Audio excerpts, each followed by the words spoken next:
Good morning, good afternoon, good evening. Welcome to my humble abode. Sadly, my garage is not the sexiest place in the world. I really need to do something about it. However, some people are currently walking around buying classics that they don't know what they're doing. And you really need to be cautious about watching videos that are currently coming out and exciting the market for people going out buying two-strokes and things like that. The TheMissendenFlyer. Mark Pullen has been doing a few reviews on two-strokes as well and exciting the marketplace, and people are going to go out and buy them and they think that they're going to be just as good as their 2-year-old Ducati or Yamaha or Honda, and it's just not like that. Now, when you get a fully rebuilt bike, it's often like buying a second-hand kit car. You never know what you're going to get. It doesn't matter how shiny it is, there's going to be work that's needed. I was fortunate with the GSX 1400 that this hadn't been touched.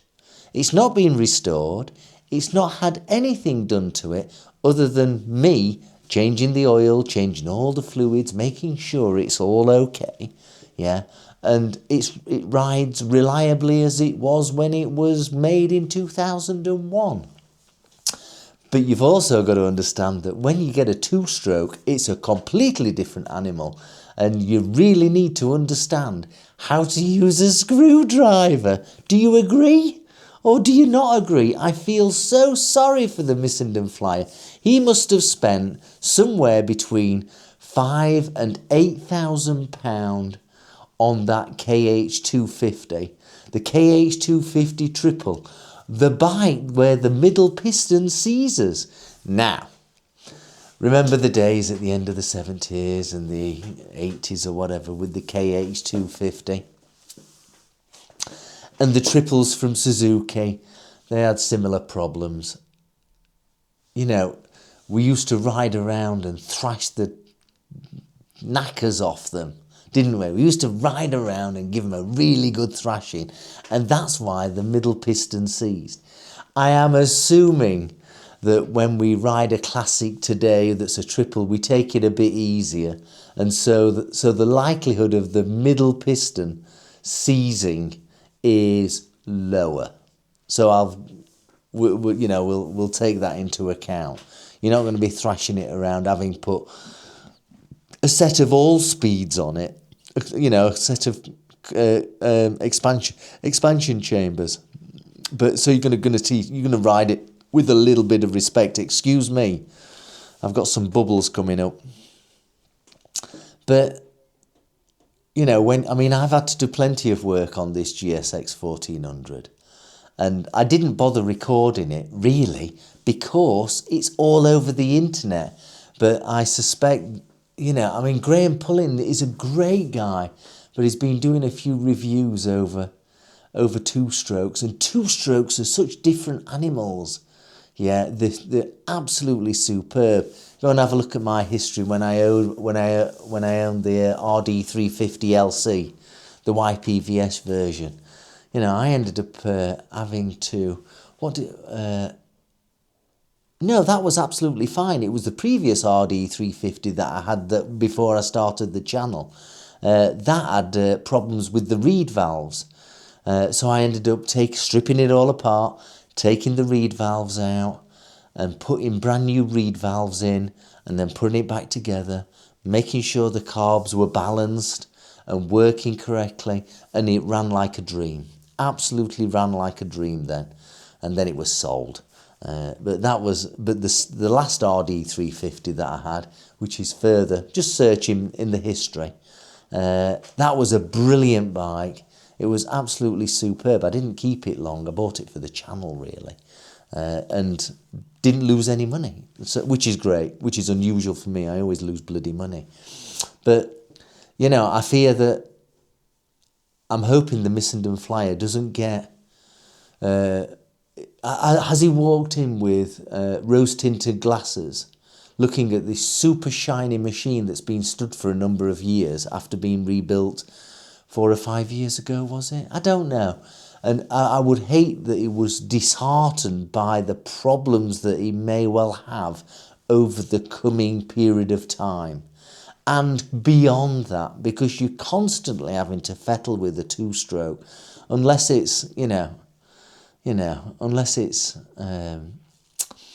something like an MZ where they look after themselves, but they're not particularly performant. I'm just saying, what do you think? You tell me. I feel so sorry for him, having spent what is a lot of money for a machine that looks superb, but he's going to struggle with the electronics and the electrics and all that good stuff. I know he's got an electronics degree and he'll be fine, I'm sure. But then you've got to constantly fettle it and make sure that the carbs are working right. And then you have to take the carbs off and give them a service kit because the previous guy who did it didn't do it right. That comes into the analogy of buying a kit car off someone where you're not sure if it's been done right, or has it been done right, or is it up to spec, is it not up to spec, has it been registered correctly, all that kind of crap. It's just, so if you're getting excited as the weather starts to warm up next week, what date is it today? Just hang on. So this goes out on Thursday, the 14th of May. It's still bloody freezing. I can't believe how cold it is in the UK. And it's the 12th of May today, is it? Yeah, 12th of May, Tuesday, 12th of May. And the 14th of May, it's still cold. But next week starts to warm up. And as the temperature rises, then people will start going out and looking for motorcycles. And if you're wearing rose-tinted glasses from other reviewers, just be very careful if you don't know how to use a screwdriver, or you haven't got the time to use a screwdriver, or you haven't got the place to use a screwdriver, or you haven't got the people or network around you, the real people. Not necessarily YouTube comments, but the real people that can come round to the house and help you with whatever issues you have with a two-stroke engine or the two-stroke electrics. It's just a thought. I mean, Andy, my mate, one of the three that I ride with, we've got Andy, Mark and Charlie. Andy, a while ago now, I don't know how long it was last summer, was it? He went and bought a Suzuki T500. It wasn't running. There's a good reason why it wasn't running. There were no pistons in it. So he's had to go top to bottom on it, and he's doing it. But I suspect he's gone way over his budget. Yeah, and he might break even at the end of it. Might break even. He's gone and had the engine and the gearbox and everything reconditioned, new pistons, new rings, bores, rebore and everything, and new bearings and everything, and he's rebuilt the engine, and he'll end up trying to start the engine. The electrics seem to now work, but they're a bit tatty, and I said that's okay to him, but you can, once it's running, you can then smarten all the electrics that are going over the chassis. Of which the simple electrics, to be fair, there's not a lot to it with the two-stroke. It's the modern machines with all the crazy stuff, that you can't really fettle around with too much with. So, it's just a thought. If you're eager to buy a classic, then make sure you've got the time and space and local knowledge around you that can support you if everything starts to go wrong. Yeah, it's okay reading comments, and some of the comments on eBay, on some of the comments on YouTube are absolutely fantastic. But there's nothing finer than having a human next to you that can work with you through a problem and then work through the next problem. Yeah, and that's where Flyer may well be missing out. It's a bit but then again, naivety comes down beautifully on YouTube. Do you find that you watch a lot of naivety? Like Freddie Dobbs, he's a lovely guy, but he's absolutely clueless when it comes to mechanics, and that's okay. He will learn. I'm not saying he can't learn, but he will figure it out. Yeah, he will figure it out. And I would hate, there's nothing worse than spending a lot of money on something and then finding out 24 hours later that it just doesn't bloody start. And you can't go out for a ride on it, and then you can't trust it. And then you're not sure why you paid an amount of money, whatever that amount is, to fund this dream. Yeah, I've got to admit that Kawasaki KH250 does look smashing with its standard exhaust. It looks absolutely wonderful. But it's going to take him a bit of time to get it right and trust the machine when he's out.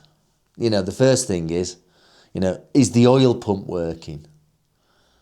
It's been sat still for 4 years. Is the oil pump working and feeding the bores and cylinders correctly? These are the simplest of tests. What do you think? You tell me. Fortunately, I've got Mark and Charlie who know exactly what they're doing. I'm no mechanic. I am no mechanic, but I can look after the bike and make sure it's running fine. Strip down the calipers, strip down everything to make sure everything's working fine. I was doing some work on the fork seals today with a piece of plastic, using that to go down the fork seal and round to get any little stones out. Yeah, just give it a clean using something as simple as that. That was a milk carton. Yeah, but it's great ideas from the likes of Mark that showed me this, and he said use that and go down round the seal, and I have done, and hopefully, fingers crossed, I'll be testing it out later this week to make sure that it stopped weeping oil out of the left fork. It's just little things like that. You don't need to go and spend £27 on whatever from eBay. But anyway, hope you enjoyed this. Thought-provoking maybe. You tell me. What's your thoughts? Would you want to buy a two-stroke that's all nice and shiny and get it home and then you just can't start it? Yeah?